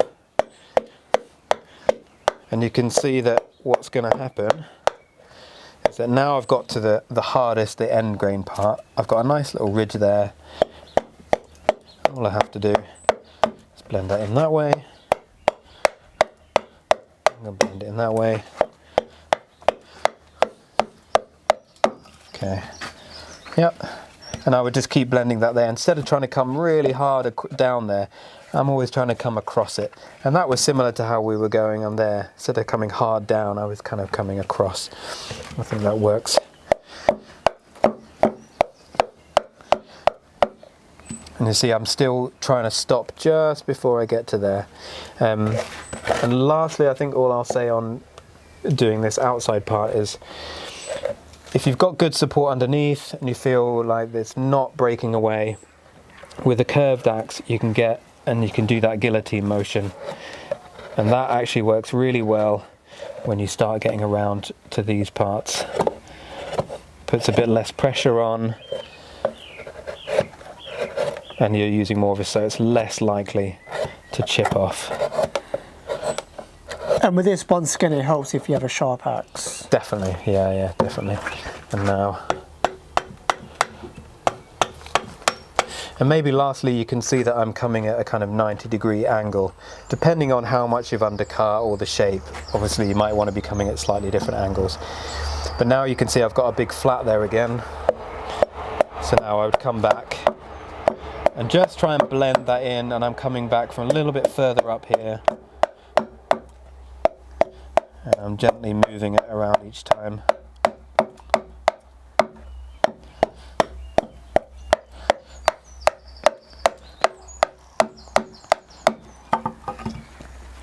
And I'm always putting the axe down and leaving it and feeling, because there's definitely this tendency to just keep going at it. And also, bowl carving is a bit harder work on your hands than spoon carving or sometimes other things. So now I'm really happy with how that's going. It's starting to create a nice bit of a shape, and I'll just keep blending that in, and then I'll just do the same thing the other side. And maybe I'll leave the bark on, maybe not. Yeah, and then once I've done that, but you can see how easy it is to remove this material here, as opposed to coming right across the grain. And also I find if you start coming right across the grain, there's a bit more force that you need to put in, and that could introduce more splits. And I tend to stay away from the rim a little bit there, because I want to blend this in there, and because of that undercut, so I need to leave a little bit of shape there. Okay. Great, so I've pretty much got an even thickness, that's all I was looking for. Bit of a shape going on, and now I'm just going to blend that in with the side, and I can, because I don't necessarily want two flats, so I'm just going to start blending in some of the side. And because this is long grain, you have to deal with it slightly differently, but it's pretty much the same process that we did on the inside. I can just come directly across really gently, but it does mean that it might split, so I tend to just really shallow angle one way, then come across really shallow angle the other way. Okay. So then I'm feeling where that thickness is. A little bit more there. So you're basically coming at it from slightly different angles, just Yeah. kind of easing into it. Yeah, and you can come straight down like that. It's only really because I'm removing the bark, but doing that way, if I accidentally came up here, that could introduce a big split. So you really are thinking about where's that central point and how can I kind of blend that in.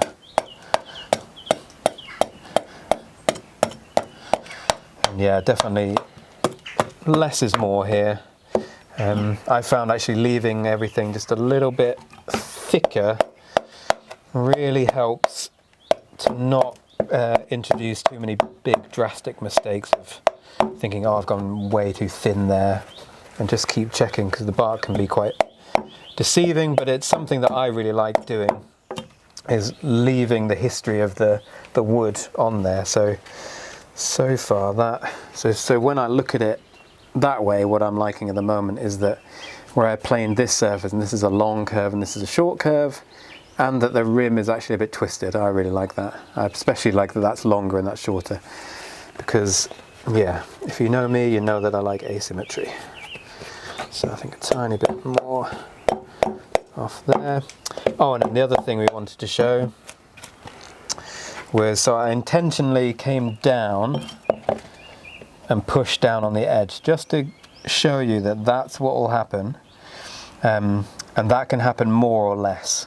Like I've had sometimes huge chunks disappear because you've got short grain there, so that's what happens there, and that's why gently coming around, and if you see, the heel of the axe stops into there, so it doesn't actually go all the way down, because I'm not doing that cut, I'm doing that and moving it around, and then that's when I can either gently with the axe come across and slice the other way, okay, because this is effectively the top of the valley here, and we want to be coming across and blending. Or you can just come across with a knife, because once I've come around and made that thin enough, yeah, so you can see there that it hasn't come all the way, and that's what I'm trying to achieve. And that heel of the axe stops in there. Great, and then I think I can create a little bit of a foot, clean up that rim with a knife so that I don't have to put so much pressure on. And then effectively we could paint it, oil it, anything you like really. Yeah, I think it's turning out to be a pretty cute bowl. I was very worried that it was going to turn out to be an ugly thing that went wrong. So, happy days.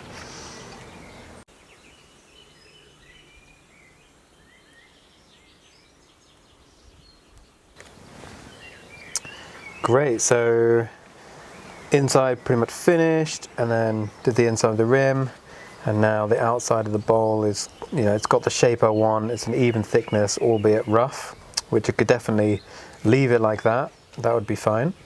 But we're actually going to do a bit of texturing, which is something I really like doing. But first I'm just going to try and clean up this rim a little bit in terms of shape, really. And for that I'm going to use this little knife from Magnus Sundelin, yeah. In Sweden? In Sweden. It's actually a blade I bought for chip carving, but I tend not to use it for chip carving. I like that it's just a small little knife. But people can use whatever knife they have to Use have. whatever knife. You could even, if you've got a compound curve and robin wood and that's all you had, you could even use that. And you could just use a straight part, any blade that's going to cut. And so I'm starting from that side, coming down here, which is very similar to doing the bowl of a spoon. I realise I keep assuming that anyone watching this has already carved spoons. Yeah, so I couldn't work back this way. I think that's fairly obvious by now. And I'm not trying to work necessarily exactly to this line, just trying to create a nicer rim. And now we'll go on this side.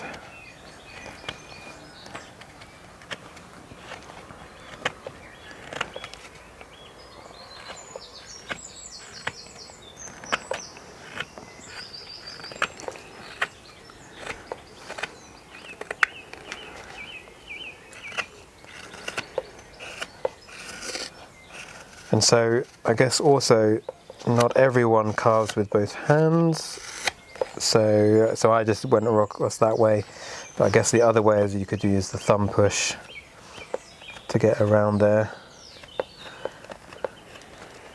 And something I am doing, which is actually something I notice with spoon carvers in particular when I'm teaching, is that I'm guiding my knife around in a convex way, and what you'll find is a lot of people will end up doing this little concave thing going on, is actually try and guide that knife around and you'll get a much better shape.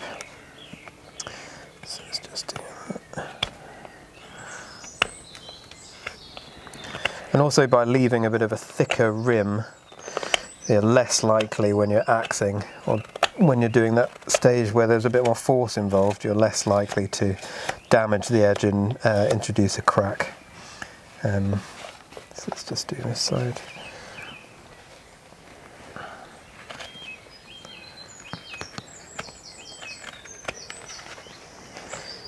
And also it can just look nice when that edge rolls around the rim. I'm still very much playing with how I want the rim to be, and I think that's something that's exciting about bowl carving, where as a spoon carver I'm pretty advanced, where a bowl carver I'm probably more somewhere an intermediate. I'm still very much enjoying that playful nature. And here you can see as well, when I come to the end grain, I'm trying to introduce as much slice as possible.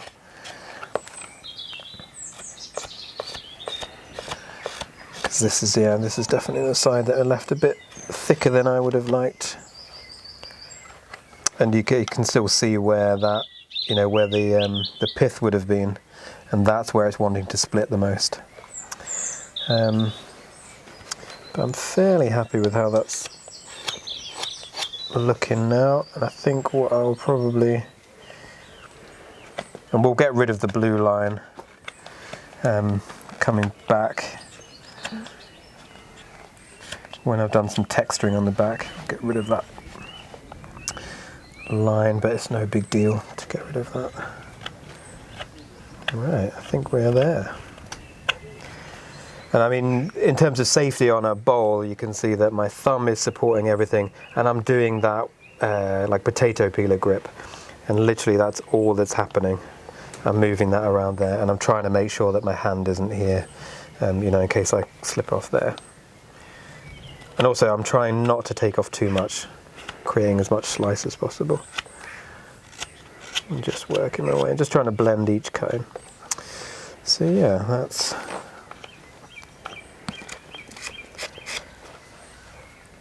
I think that's pretty good.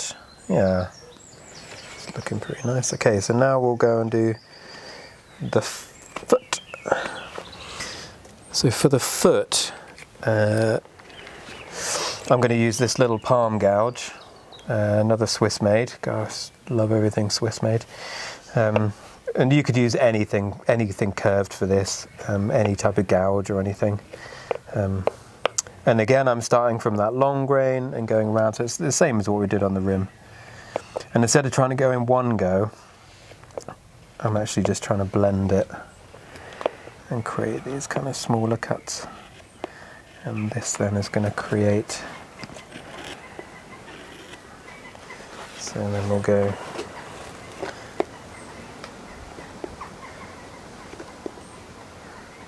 And I think what a foot does is having a foot, which is, I understand people will probably begin to say, it's very Japanese. Yes, and also it's just a foot. It's not. It's actually really not inspired by Japanese. It's actually inspired by what I'm trying to create.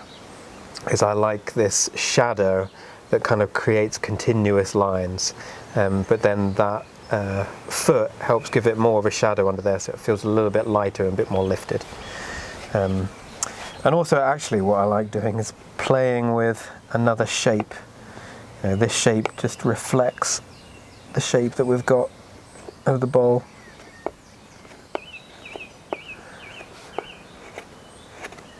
Okay, let's do that side. See that? You can't quite work. It's tearing, so I have to come back that way.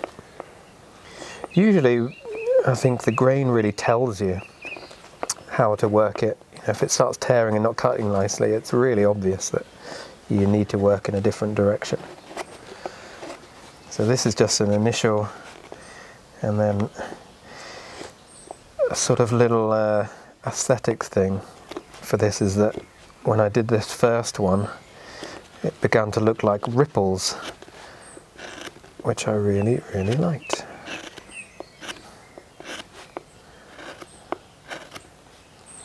And here again, I've got my finger, and so that's pushing. So it really, I'm trying not to let it go further than that, because definitely you could go and stab your hand.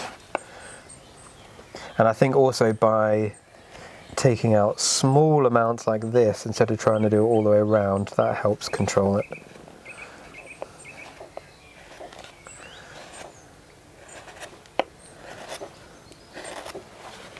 So let's get that one in. So then we're going to need to go.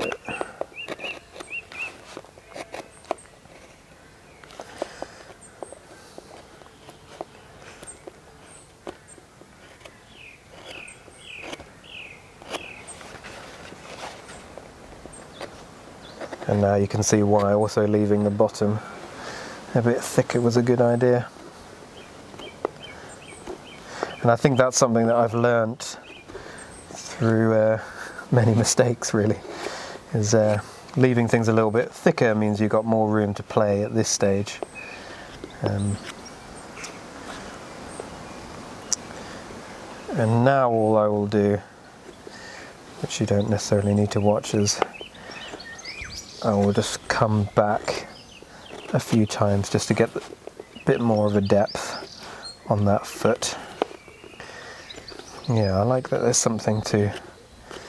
I like a kind of a bit of surprise as well on the bottom. You turn it over and there's some kind of decoration thing going on as well. And then now we'll do some texturing and some fluting. So texturing, and why I like this one is that actually I can support everything really, really easily. And with different curves is going to create different effects.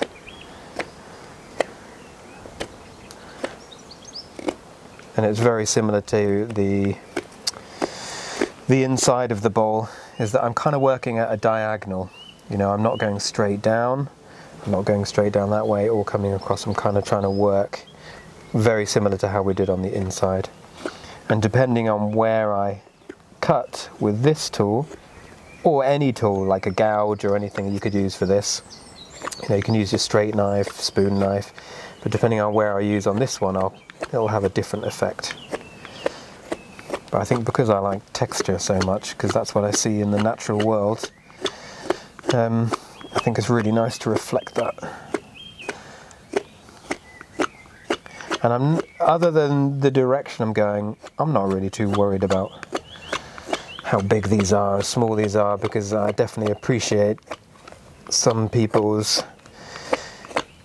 desire and ability to create perfectly kind of prepared and designed texture or facets or whatever. So although I appreciate that, that's definitely not something that I'm into. I like this kind of bit more free-flowing, because once again it's something that I see in nature. I see that kind of how things are weathered in strange ways. It's just really nice.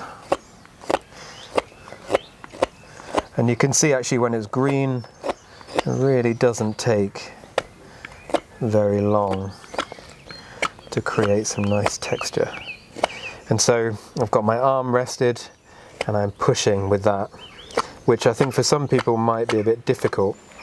So I could well come across with my thumb. I know a lot of people kind of work well with a thumb push, and so I could work that way, but I actually find that a bit harder. And if you've got a spoon knife, you know, then you could also just work in the same way as a spoon knife could work. But once again, I find that harder.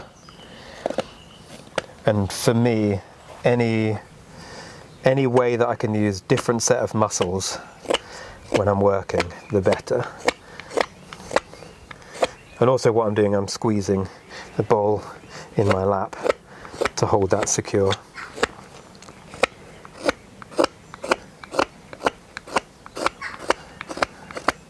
And I'm still working fairly systematically, like I'm coming from here and working my way up and then blending it further and further out. And now because we left it a bit thicker, it means I've got plenty of room to create the shape and the texture that I want. And now we're going up to that rim. And I think this texturing is really where it turns it from just an average bowl to something that's a little bit more exciting. And so the plan here is to then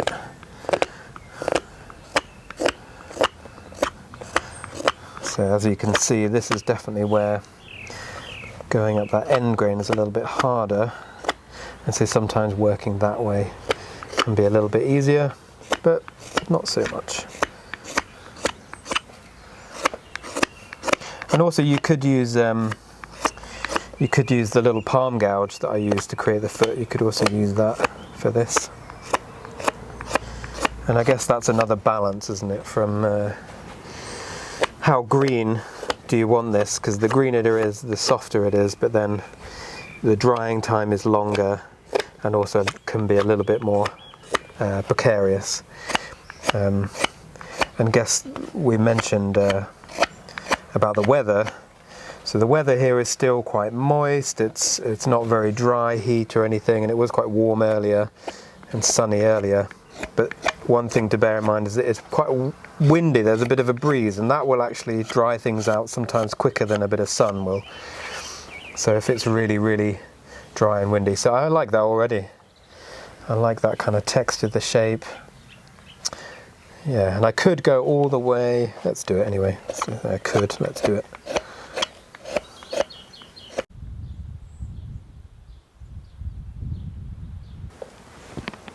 Great, so here we are. I've done one kind of quarter with this nice, I don't know, knobbly texture. And then kind of partly to demonstrate, I'm going to do the fluting on this next quarter. And I'm just starting to give myself a bit of a guide because like the shells and things, that fluting kind of disappears, and I really like that. So I'm just kind of giving myself a bit of a guide. It's not necessarily a rule I'm going to follow particularly strong, but it just gives me something to aim to. And then I'm going to be using this tool, which you may kind of recognize. It's actually a Wood Tools blade, but it's been bent in the opposite direction. So this is almost flat. There is a slight curve to it, and it was bent so that it's really quite open. And then it's got an internal bevel. That's something that Rob and I kind of did together as a bit of an experiment, because it was actually for two reasons. It was one, so that I could do things like this, okay, and now you get a nice curved line, a very subtle curved line going around instead of just a straight line. And it was for spoon carving, so I could do that on the back there. But then, with a lot of things, you put it to other uses. And so now, because of its slight curve, in both ways really, it creates really nice fluting that, and this is something that I really like, is that instead of fluting with a gouge, if I went a gouge this way, it would create a certain finish and a certain texture. But what I like about this one is it gives me kind of two textures. It gives me a texture within a texture. And once again, working in a similar kind of way. And I'm just trying to remove high spots at the moment, and I'll come back. And something I am trying to do is start where that line is, because I found that if I start just moving from the center, it's actually harder to then come with a nice smooth curve. And once again, you can see why having some thickness here works really well. And then, as you will have seen on the other bowl, see now that when I come there, it starts to create that fluting in there, because then we'll come into that line just a little bit. So now that's going to start creating that. And then I tend just to widen it, deepen it a little bit.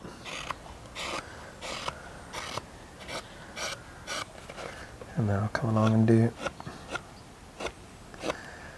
that one.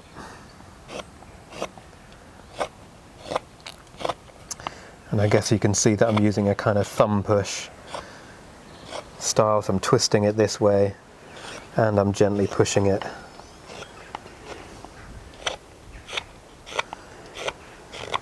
And I could be doing this with it as well, which, you know, I think they feel about the same. There's about the same level of control. I think it's probably just different muscles. And also, I'm not trying to push this at a kind of right angle. It's a diagonal, and I'm trying to slice all the while. I think that's kind of a fundamental thing of most green woodworking. The more slicing action you can have, the better. And also trying to be a bit gentle first time on that first pass.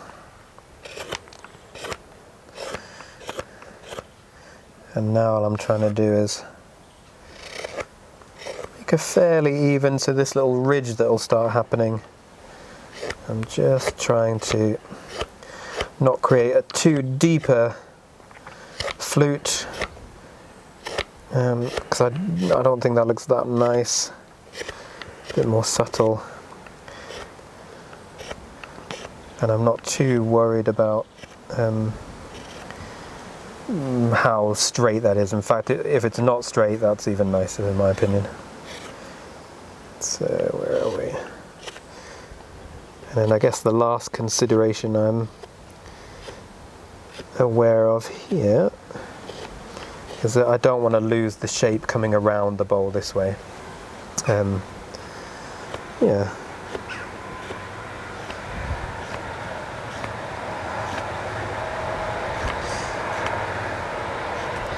And I think this, you know, if you've got a spoon knife, this you could definitely do it with a spoon knife. Any curved blade is going to give you some type of effect.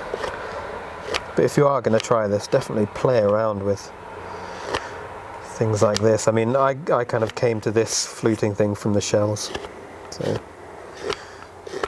and then the hard thing is definitely this end grain is the hardest one to go at. But it being green and having a good sharp knife, it does it fairly easily.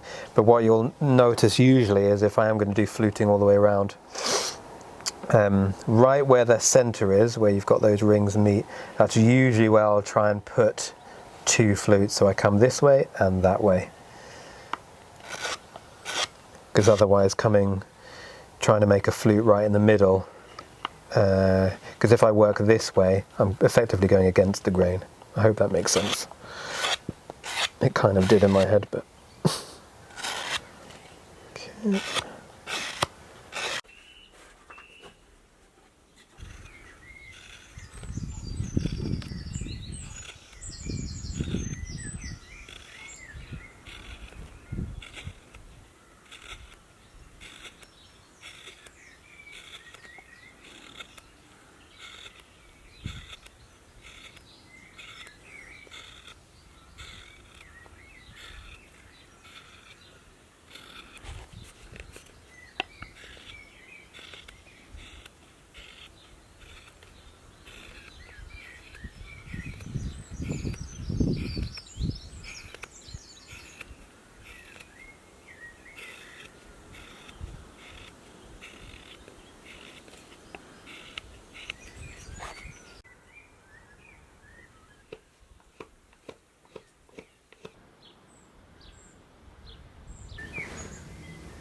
Great, so we have pretty much, in all intents and purposes, finished it. If you just look at this side, it's almost completely finished.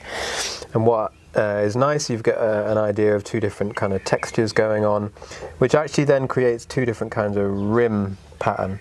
So that one, if I blended it up, it would have that kind of flexed rim.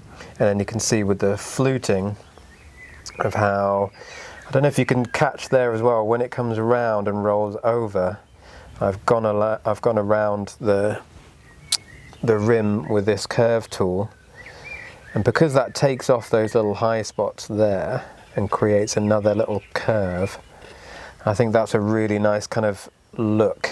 And it's particularly when it's painted, then you get this nice kind of fluting shape there, and you get this kind of starry pattern going on there. And obviously, because this is, we're not going to go through the whole process because some bits are a bit kind of repeat steps 1 and 2.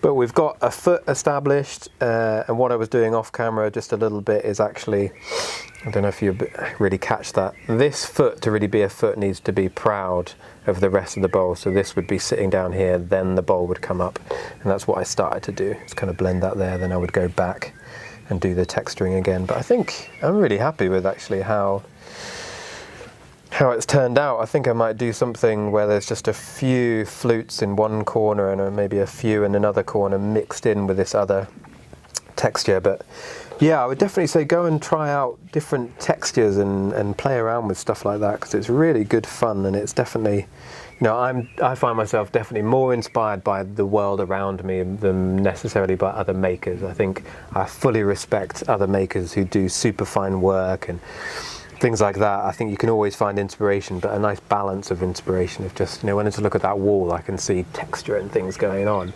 And that to me is really good inspiration of like, that's the world around me. So I want my fingers to have a bit of a journey and have some tactile journey.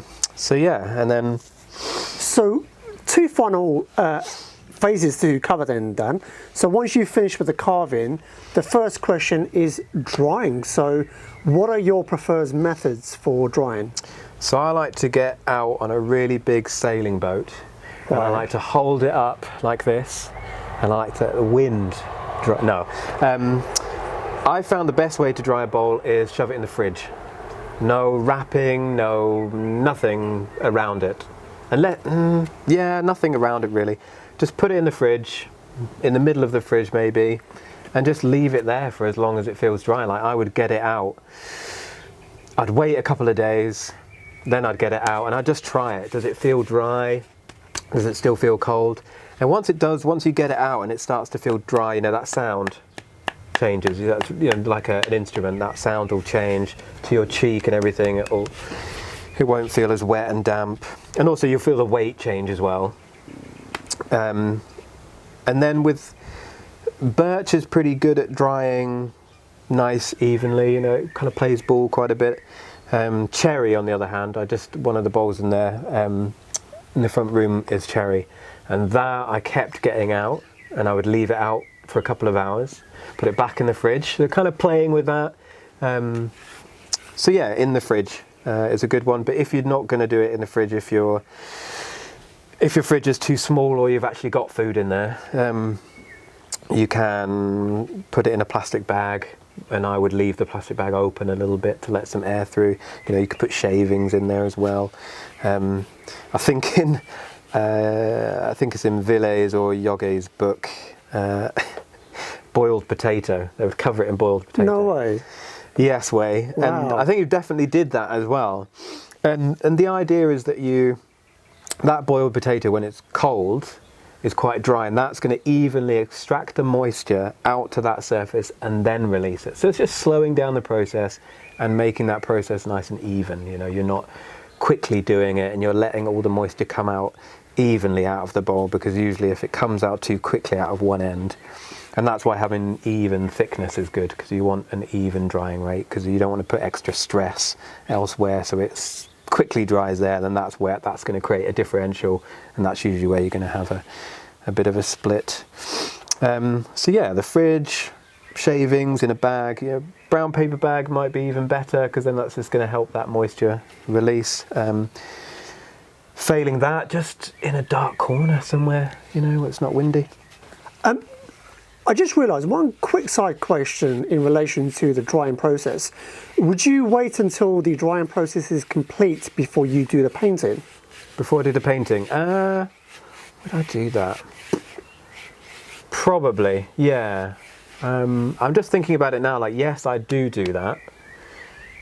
And actually, that is a very good point, because something that I noticed a couple of days ago when I was painting the bigger bowls, because obviously wood is built up of tubes, I was painting it, and because it was a big bowl, there was loads of little air bubbles coming out, which I'd never noticed painting before. So yeah, let it dry, or paint it when it's wet, or paint it when it's midway. I don't know, experiment. But I would usually wait till it's dry.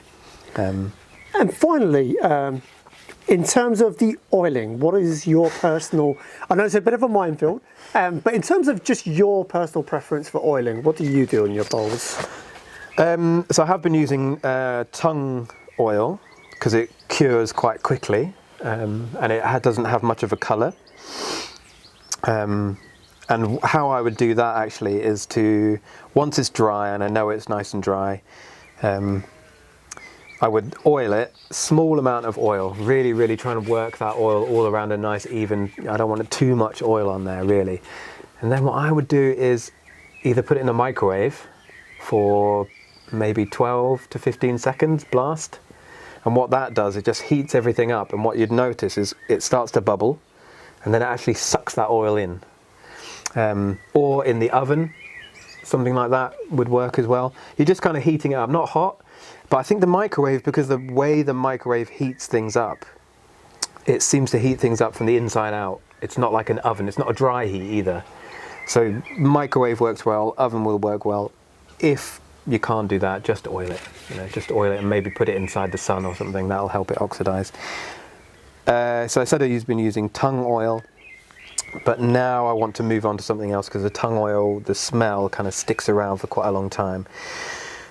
So I've had it on good authority that hemp seed oil could work really well.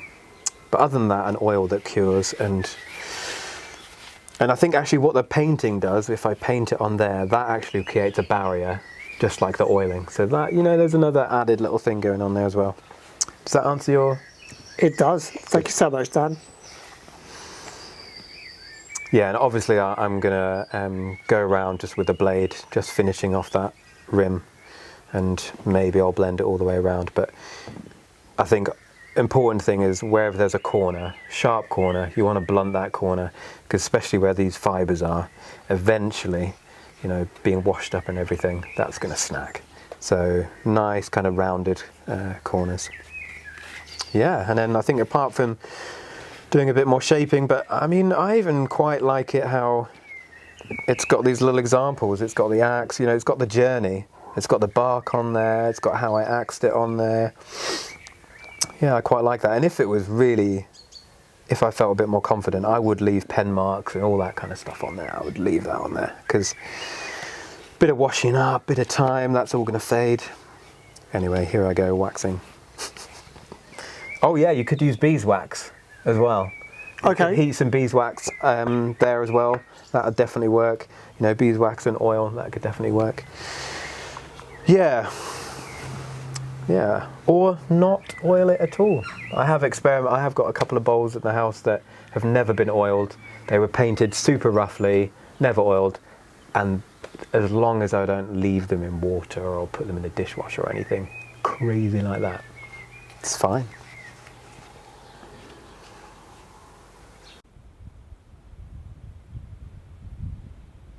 So there you have it, my friends. That is a wrap for this video. Dan, thank you so much. Thank you, Zed. It's been a real pleasure. It's been a real honour for me as well to not only document, but to see your process. Like I explained, I've not seen your process at all. And so to see all the kind of nuances and subtleties that you do, it's been really, really insightful. So guys, final recap. As mentioned at the very beginning of this video, a few things. Number one, this video has been timestamped into all the various sections. You can access that two ways, by looking at the timeline at the bottom of this video. Also, it's listed out in the description below this video.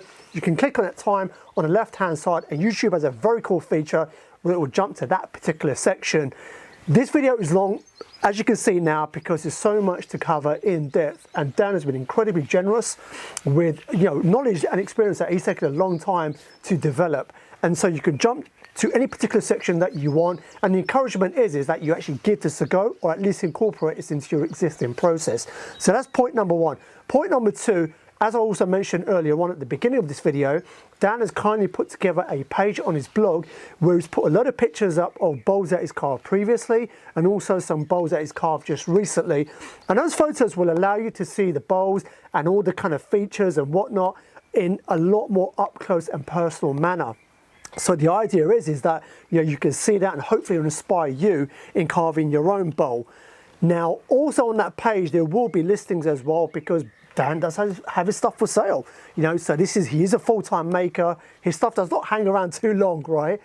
His stuff is amazing, not only the bowls, the spoons, the baskets, everything. So also on that page and his website, you'll be able to check out a lot more of the work that he's doing.